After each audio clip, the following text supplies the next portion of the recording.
안녕하세요. 저는 32살이고 결혼을 약속했던 예비신랑은 35살입니다. 사람은 누구나 실수할 수 있을 거라 생각하지만 이런 식으로 저를 속였다는 거에 정말 손이 부들부들 떨리고 정신적으로 하루하루 힘든 나날을 보냈습니다. 예비신랑과 저는 학교 선후배 사이로 만났었고 대학교 졸업 후 서로의 일상으로 돌아가 바쁘게 살아오다가 모임에서 다시 한번 만나게 되는 계기가 있었습니다. 과거에 서로 좋은 감정으로 만났던 느낌 때문이었는지 금세 가까워지면서 다시 한번 연인 사이로 발전하게 되었습니다. 20대 때와 달리 30대 때의 만남은 서로 성숙해진 상태에서의 만남이어서 그런지 더욱더 조심하게 되었습니다. 깊이 있는 대화 속에서 결혼 이야기가 나오게 되었고 서로 만나게 된 지 2년이 넘어가는 시점에 양가 집안에서 먼저 대화가 오고 가기 시작했습니다. 자연스럽게 저희는 당연하다는 듯 상견례 자리를 가지며 결혼을 약속했고 그렇게 10월쯤으로 계획하게 되었습니다. 모든 일이 순조로웠지만 결혼 준비에 있어 의견 차이가 조금씩 생기게 되면서 결국 사소한 다툼이 커지게 되었습니다. 누구나 한 번쯤은 결혼 준비 중에 한 번씩 싸우게 된다는 말을 주위에서 많이 들었지만 저는 그저 아끼고 싶을 뿐이었습니다. 예비신랑 집안이 그렇게 잘 사는 집안은 아닙니다. 오히려 저희보다 더 어려운 형편인데도 무조건 좋은 것만 사려고 하는 문제 때문에 다투게 되었죠. 모든 게 대출로 이루어지는 상황인데 둘이 일하면서 갚으면 되는 거 아니냐고 살 때 제일 좋은 거 사야 한다며 제 의견은 무시한 채 자기 주장만 내세우기 시작했습니다. 저는 진지하게 충분한 대화로 서로 조율하자며 말을 했고 예비신랑 또한 더 이상 이런 문제로 싸우는 건 의미가 없다고 생각을 했는지 적당한 선에서 마무리 지었습니다. 그렇게 평온할 것만 같았던 저희 결혼을 준비하던 중 뜻하지 않은 말을 친구에게 전해 들었습니다. 너 재호 씨랑 결혼한다며? 나도 주위에서 들은 말들이긴 한데 이제 결혼하게 될 너한테 이런 말 해야 할지 잘 모르겠지만 그래도 그냥 입 꾹 닫고 아무 말도 안 하는 것보다는 너한테도 어느 정도 말을 해야 생각 정리도 좀 하고 재호 씨한테 이런 말이 사실인지 아닌지 정확하게 하고 넘어가는 게 좋지 않을까 생각이 되네.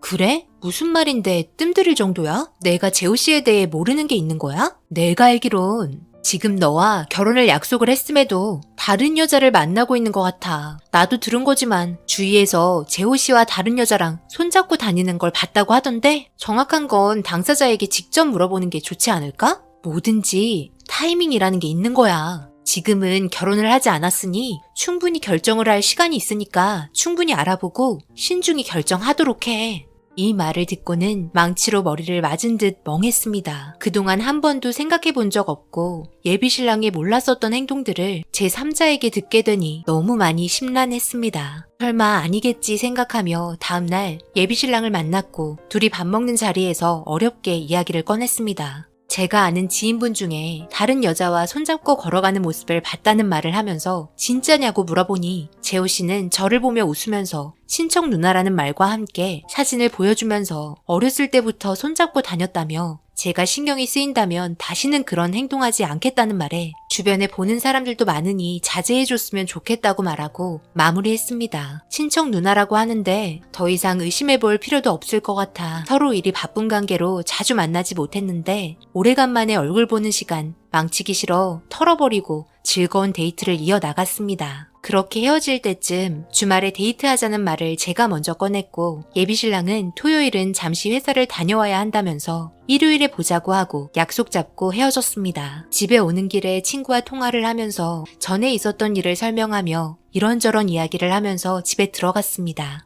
정말 결혼할 배우자였기에 모든 말을 찰떡같이 믿었는데 사람 일 아무도 모르는 것 같네요. 토요일 일이 바쁜지 연락이 잘 되지 않았고 이런저런 가구를 살펴보며 신혼집에 어울릴 만한 것들을 보면서 예비신랑과 대화를 하고 싶어 문자도 보내보고 전화도 해봤지만 아무런 답장도 전화도 없어 기분이 좋지 않은 상태로 피곤해서 잠시 누워있는데 진동이 울렸고 제 옆에 있던 핸드폰을 확인해보니 사진 한 장이 톡으로 전송되어 왔습니다. 저는 졸린 눈을 비비며 제가 말한 가구 중 하나를 선택한 줄 알고 확인한 결과 너무 충격적인 장면에 잠이 확 깨면서 확인하고 또 확인을 했습니다. 예비신랑이 저에게 사진을 잘못 보냈는지 제가 알지 못하는 다른 여자의 이름을 부르며 잘 자라고 좋은 꿈 꾸라고 하곤 오늘 데이트 좋았다면서 둘이 찍은 사진을 보냈습니다. 너무 충격적인 상황에 어쩔 줄 몰랐고 급한 대로 사진을 핸드폰에 저장을 했습니다. 그런데 저장을 함과 동시에 저와의 대화방에서 예비신랑은 잘못 보낸 문자 내용과 사진을 지웠고 채팅방에서 나가버렸습니다. 자기도 잘못 보낸 걸 알게 된 것 같았지만 그 이후 저에게 아무런 연락도 하지 않은 채 다음날 아침에 아무렇지도 않게 예비신랑에게 전화가 왔습니다. 저는 어제의 일을 숨긴 상태로 전화를 받고 약속 장소로 나갔고 카페에 앉아 태연하게 저를 보며 손짓하고 있는 예비신랑의 모습에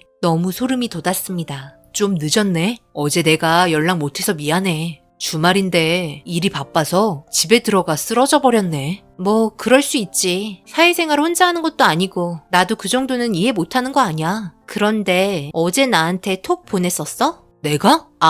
어제 카톡 하나 보내려다가 너도 자고 있을 것 같아. 잘못 보낸 거 지우긴 했지. 자, 이거 한마디였는데 그냥 지웠어. 괜히 깨우기 싫어서. 우리 어디 가서 뭐 먹지? 내가 좋은데 알고 있는데 그만 일어날까? 그래, 내가 알기론 어제 한 단어로 카톡이 온 게 아니라 꽤 길었던 것 같은 내용이었는데 내가 잘못 본 건가? 사진 한 장도 있었던 것 같은데 둘이서 뽀뽀하고 있던 사진이었더라고. 나한테는 친척 누나라며. 너는 친척 누나랑 뽀뽀도 하고 그러나 봐. 제가 꺼낸 말에 당황을 하면서 친척 누나니까 그럴 수 있다는 말을 하면서 식은땀을 흘리고 제 눈을 마주치지 못했습니다. 저는 핸드폰을 꺼내 어제 예비신랑이 보낸 사진을 보여주면서 솔직하게 모든 걸 말하라고 조용하게 이야기하자 제 앞에서 무릎을 꿇으며 잘못했다는 말과 함께 많은 사람들이 보고 있는 상황에서 빌기 시작했습니다. 저는 고개를 돌렸고 다른 사람들에게 민폐이니 자리에 앉으라고 말했습니다. 저에게 용서해 주는 거냐며 제 눈치를 살피면서 조용히 앉아 제가 입을 열기까지 기다렸습니다.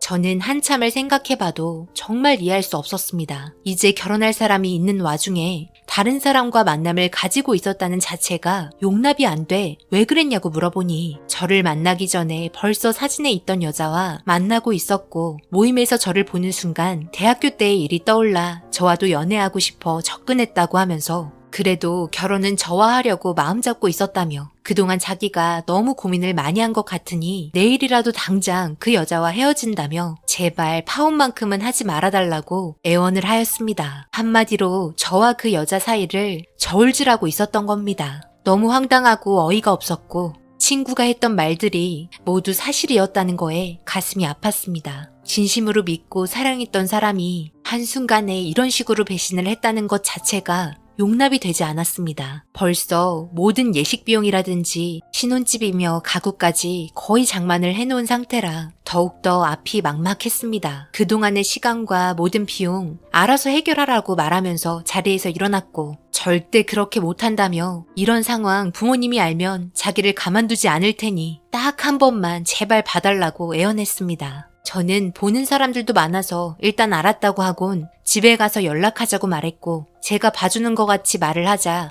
금세 다시 웃으면서 저를 놔줬습니다. 그리고 택시를 타자마자 집에 가는 길에 예비 시아버지께 제가 저장해둔 사진을 전송했고 바로 확인하셨는지 전화 와서는 무슨 일이냐며 물어보시길래 차근차근 모든 일들을 설명해 줬습니다. 사진 속에 있던 여자는 친척도 아니라면서 저에게 미안하다고 말하며 자식 제대로 키우지 못한 자기 잘못이기 때문에 위자료는 예비 시아버님께서 처리해준다고 말하면서 상황을 정리해줬습니다. 그렇게 상황이 종결되었고 집에 오는 동안에도 이런 행동을 한 예비 신랑이 도저히 이해가 되지 않았습니다. 남자분들의 심리는 거의 이런가요? 지금 만나고 있는 여자가 있는데 다른 여자가 마음에 들면 자연스럽게 접근하게 되는 건가요? 말로는 정리하려 했다 하지만 마음 한편에는 그 여자를 두고 있었다는 게 너무 화가 납니다. 거기다 저는 일요일에 만나자고 약속을 하고 사진 속의 여자와는 토요일에 만난 건 제가 후순위였던 거 아닐까요? 정말 결혼할 여자 따로 있고 연애하는 여자 따로 있다더니 그 말이 진짜인 듯 하네요. 당연히 그렇지 않은 분들이 많겠지만요.